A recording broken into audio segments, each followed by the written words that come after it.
අද මම ඔයාලව හමු වෙන්නේ සමෝස සාදන ආකාරය පෙන්වන වීඩියෝ එකක් සමග. මේ මම ඔයාලට ඉදිරිපත් කරන සමෝස හදන පළමු ක්‍රමය. නැත්නම් සාම්ප්‍රදායික ක්‍රමය. සමෝස කියන්නේ ඉන්දියානු කෙටි කෑම වර්ගයක්.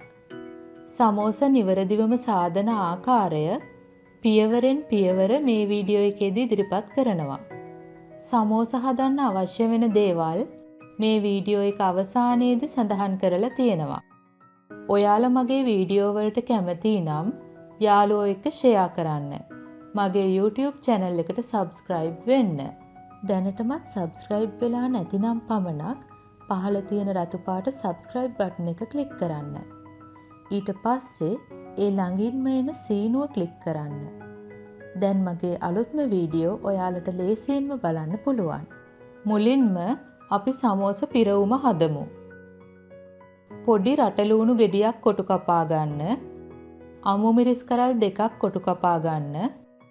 කරාබු නැටි 1යි, එන්සාල් 2යි, කුරුඳු පොතු කැබැල්ලක්, රම්පේ කොලයක්, ලීක්ස් සුදු දඬු ටිකක් සහ කොලයකින් ටිකක් පොඩියට කපා ගන්න. තක්කාලි ගෙඩි භාගයක් කොටු කපා ගන්න. සුදු ලූණු බිකි 2ක් පොඩි කොටු කපා ගන්න. කෑලි ගම්මිරිස්, මිරිස් කුඩු, ලුණු කුඩු, කහ කුඩු. පොඩි අලගෙඩි 3ක් තම්බලා මේ වගේ කෑලි තියෙන්න පොඩි කර ගන්න.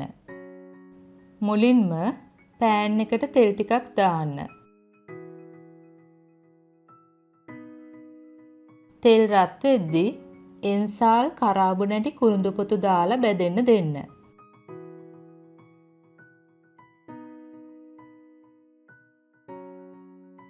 සුදු ලූණු එකතු කරන්න.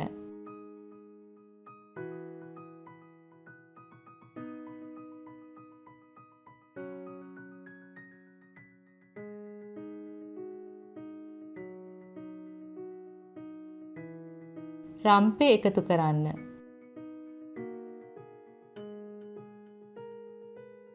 සුදු ලූණු ටික හොඳට බැදුනම ලූණු හා අමු මිරිස් එකතු කරන්න.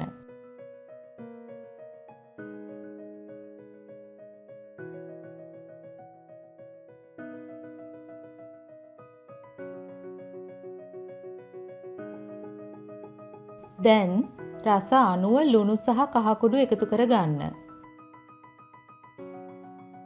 හොඳට බැදෙන්න දෙන්න.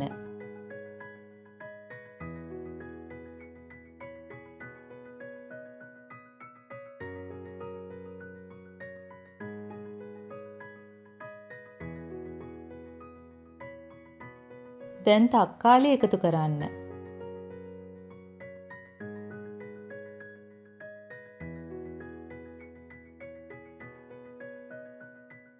තක්කාලි ටිකක් මැලවුනාම ලීක්ස් එකතු කරන්න.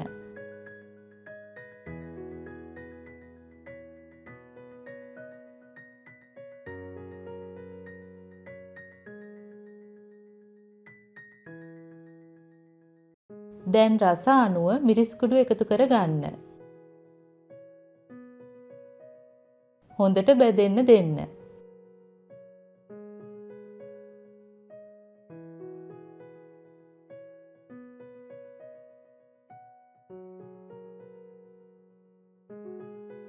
දැන් අල ටික එකතු කර ගන්න.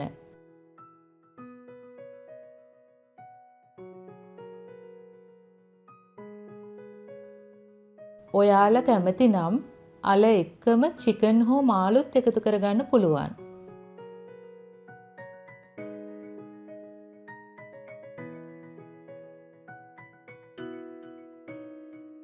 දැන් මේ වගේ හොඳට කවලම් කරගන්න. ලී හැන්දකින් කවලම් කරනව නම් වඩා පහසුයි.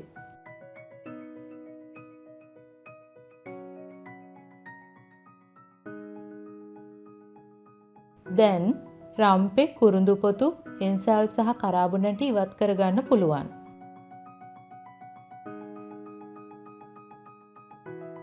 අවසානයේදී ගම්මිරිස් කෑලි ටිකක් ඉහින්න.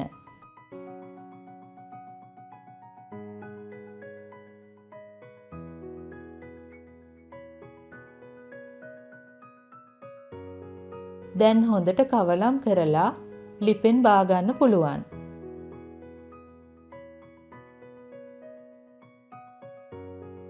මේ තියෙන්නේ අපි හැදුව සමෝසා පිරවුම. දැන් සමෝසා හදන්න අවශ්‍ය වෙනවා පාන් පිටි ග්‍රෑම් 240යි, ඒ කියන්නේ කෝප්ප 2යි, ලුණු තේ හැඳි භාගයයි, සූදුරු තේ හැඳි 1යි, මද උණුසුම් වතුර අවශ්‍ය තරමට, එළවලු තෙල් මේස හැඳි 2යි. මුලින්ම පිටිවලට ලුණු සහ සූදුරු එකතු කරන්න. හොඳින් කවලම් කරන්න. දැන් තෙල් එකතු කරලා හොඳින් කවලම් කරන්න.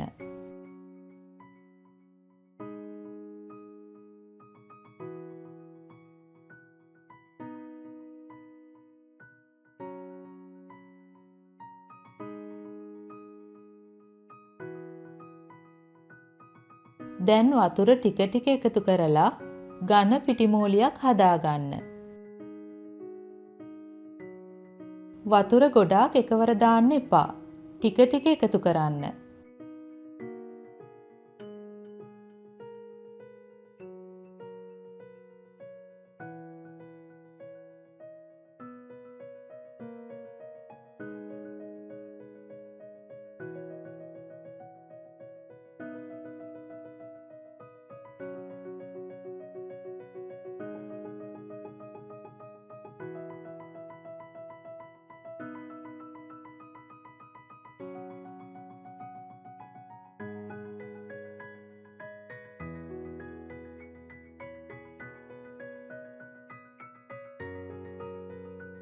පිටිමෝලිය ටිකක් මේ වගේ නීඩ් කර ගන්න.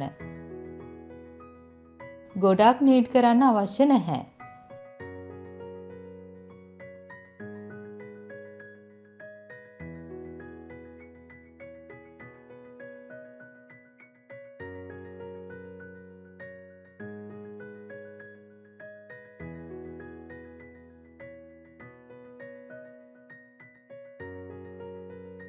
දැන් මේ පිටිමෝලිය තෙත කිචන් ටවල් එකකින් වහලා විනාඩි 10ක් තියෙන්න දෙන්න. දැන් විනාඩි 10කට පස්සේ පිටිමෝලිය කොටස් 4කට කඩා ගන්න.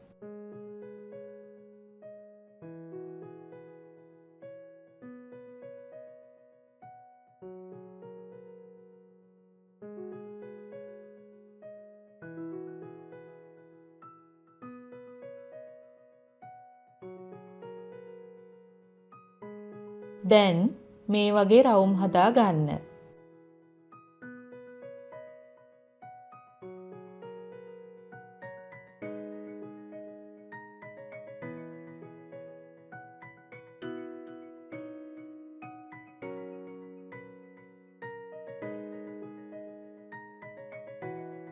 දැන් පිටි බෝල තුනී කරන මතු පිටට පිටි ඉහලා රෝලින් පින් එකෙත් පිටි තවරා ගන්න.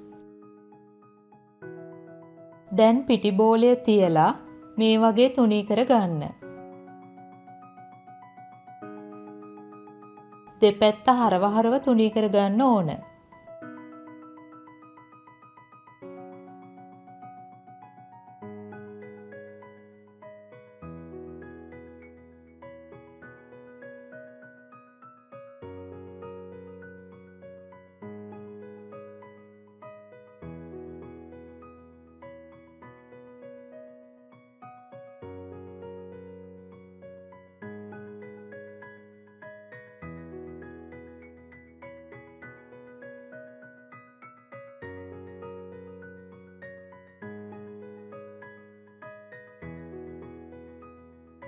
දැන් මේ වගේ තුනී කරලා ඕවල් ආකාර හැඩයට හදාගන්න.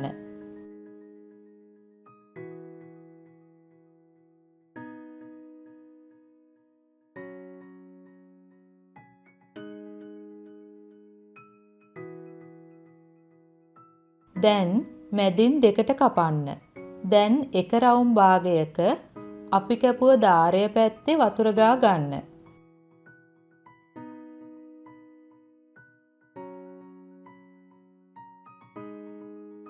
දැන් අනිත් පැත්ත හරවලා මේ වගේ නවා ගන්න.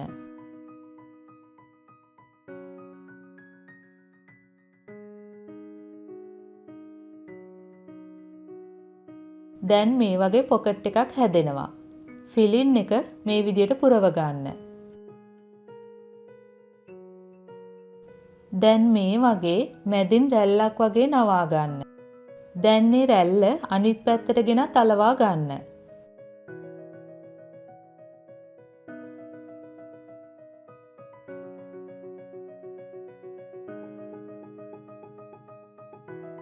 දැන් මේ වගේ කෙලින් සමෝසා එක තියන්න පුළුවන්.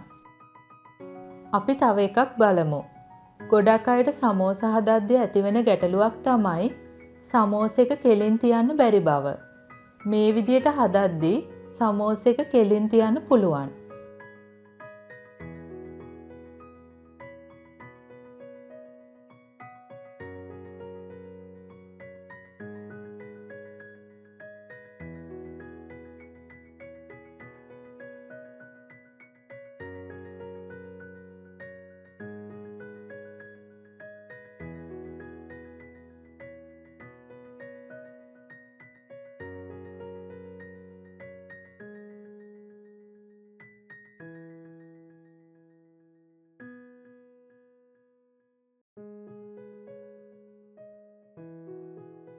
දැන් ටිකක් ගැඹුරු පෑන් එකකට තෙල් දා ගන්න.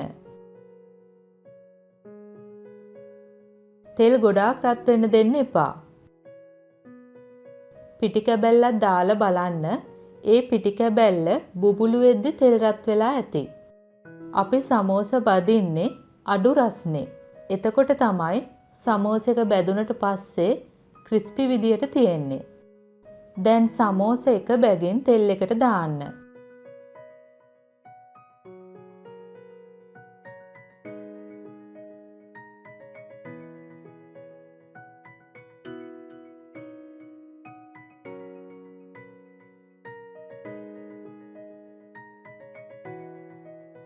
හෙමින් බැදෙන්න දෙන්න. ටික වෙලාවකින් අනිත් පැත්ත හරවා ගන්න.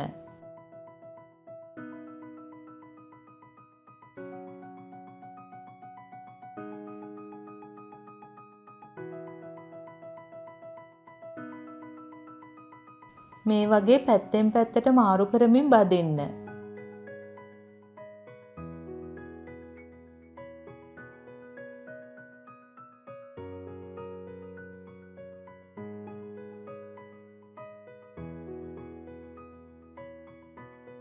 දැන් මේ වගේ රන්වන් පාට වුණාට පස්සේ හොඳට තෙල් බේරලා පිඟානකට මාරු කර ගන්න.